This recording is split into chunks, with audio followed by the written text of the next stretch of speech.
The air in Harare was different. It smelled like metal and movement. The roads buzzed with traffic. The buildings stretched toward the sky, and the people hurried as though chasing time itself.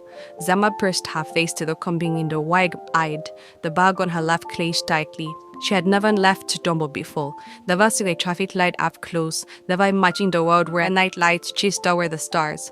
But today, she was no longer just a girl from their village. She was a finalist, a dreamer standing at the edge of something new. Mr. Giver stepped out, tapped her shoulder gently. We're here. They stepped out at the large compound with toll gates and banners fluttering in the wind. Zimbabwe Youth Space Science Summit National Finals was written in bold across the banner. Beneath it, inspiring tomorrow's skywalkers. Zama's legs trembled. Inside the compound, the world was even stranger. There were 10 finalists in total, 5 boys, 5 girls, all of them between 12 and 15. Most were from big towns, Bulawayo, Mutare, Gweru, Harare. Some had bird laptops, speak backpacks, and fancy words. They spoke fast in polished English, dropping words like algorithm, quantum, and satellite.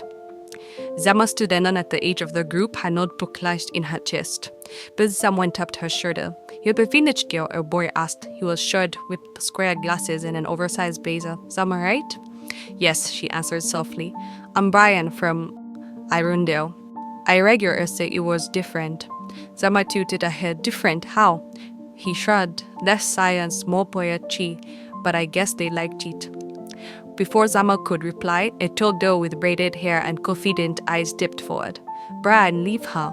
You're being rude." She turned to Zama. "I'm Chido from Bulawayo. Welcome.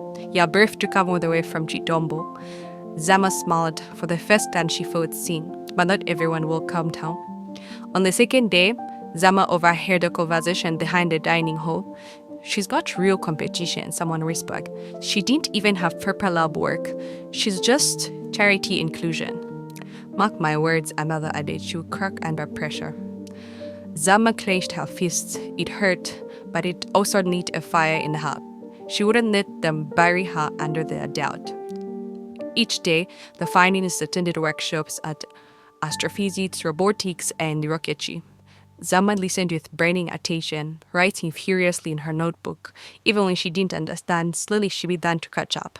During a break, she sat beneath a jacaranda tree, flipping through diagrams of space shuttles. Brian passed by and paused. "You don't give up, huh?" She did look up. "I'm not here to watch, I'm here to fly." Brian chuckled. "Let's see how you're doing to my loop test." On the 4th day, the mentors gathered all 10 finalists in the hall. "Tomorrow," announced Dr. Chirenge, the lead judge, "you will face a team challenge. You design a model rocket system. You will guidance and all. You work in pairs assigned randomly." A mama spread to the room, and he added, "Only 3 teams will go onto the final round." Zama's name was called. "Zama Nyati, and Brian will change it." Zama blinked. Brian groaned audibly. "Well, this will be interesting," he muttered. Working with Brian was like building a rocket with fire and water. He was brilliant but proud, always correcting Zama, always taking the lead. He rolled his eyes when she made a mistake, and she bristled when he ignored her suggestions. "You don't need to understand every screw," he told her. "Just trust my calculations." "I trust the sky," she said coolly, "and my instinct." At one point, she snatched the blueprint from him. "You're making it too heavy, and you're making it too simple." They stared at each other, breathing hard. Then Brian laughed. "You're crazy." Zama smiled. "Maybe, but crazy before build rockets." By evening, their design stood tall. On the table, neat, balanced, efficient. The judges would evaluate it in the morning. That night, Zama stood on the rooftop of the door, beating the key up. No stars, the city lights were too bright. Still, she whispered, "I'm not done." The next morning, chaos broke out. 3 of the model rockets had been tampered with, wires cut, fuel capsules emptied. The judges were furious.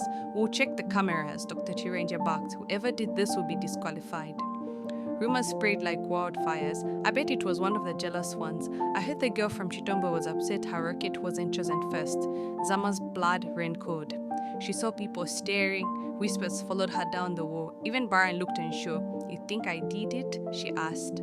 He frowned. "No, but others do."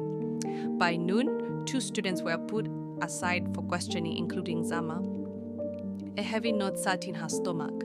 In the investigation room, Zama sat across from Dr. Chirenja and a woman in a dark suit. We reviewed the footage, the woman said. We know who it was, but we wanted to hear your side. Zama swallowed hard. I didn't do anything wrong. We know, Dr. Chirenja said gently. It was not you. Zama gasped. Then who?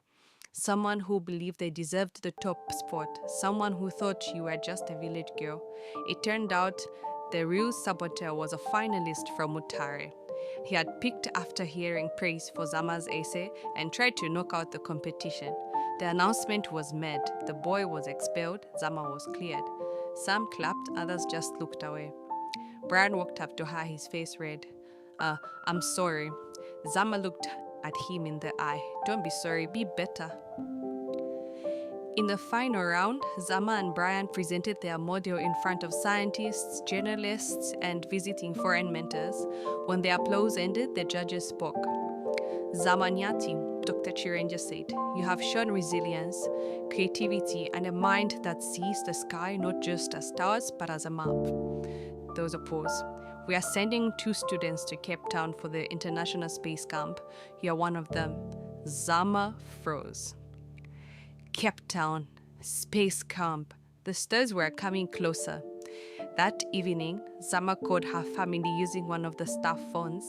Tapiwa answered, Zama, is it true you're going to another country? Yes, she said, her voice trembling.